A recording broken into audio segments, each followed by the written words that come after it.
जिस जायज़ मकसद में आपको कामयाबी हासिल करनी है, तो आप ये अमल 7 दिन का है। हफ्ते के 7 दिन होते हैं और उसी हवाले से ये अमल बताया गया है।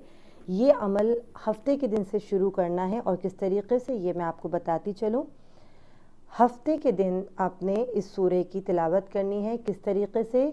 कोई एक वक्त मुअय्यन कर लीजिए, किसी एक नमाज के बाद, चाहे फजर की नमाज हो, चाहे ज़ोहर की हो या असर की। जिस वक्त आपके पास अच्छा वक्त आपको मिलता है कि आप खुशू खुजू के साथ अल्लाह का ज़िक्र कर सकें, उस एक वक्त को आप फ़िक्स कर लीजिए अपने लिए, और बस उसी वक्त आप किसी भी एक नमाज के बाद हफ्ते के दिन से इस अमल का आगाज़ कीजिए। हफ्ते को आपने 70 मरतबा सूरह अल-हम्द की तिलावत करनी है। हफ्ते के दिन से ये अमल शुरू होगा। 70 मरतबा सूरह अल-हम्द की तिलावत करनी है। उसके बाद आपने 10-10 दिन करके 10-10 मरतबा इस सूरे को माइनस करते जाना है। किस तरीके से?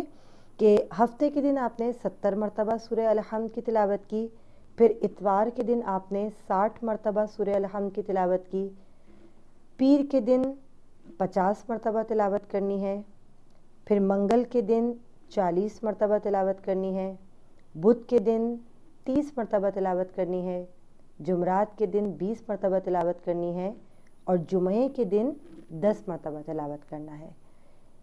आयतुल्लाह मोहिउद्दीन कुमैली खुरासानी फरमाते हैं कि इस सूरह मुबारका की तिलावत का और इस अमल का इतना ज़्यादा असर है कि जब आप इंशाअल्लाह अपने किसी भी जायज़ मकसद के लिए इस अमल का आगाज़ करेंगे, तो इंशाअल्लाह आप बहुत जल्द इसके बेहतरीन नताइज खुद देखेंगे।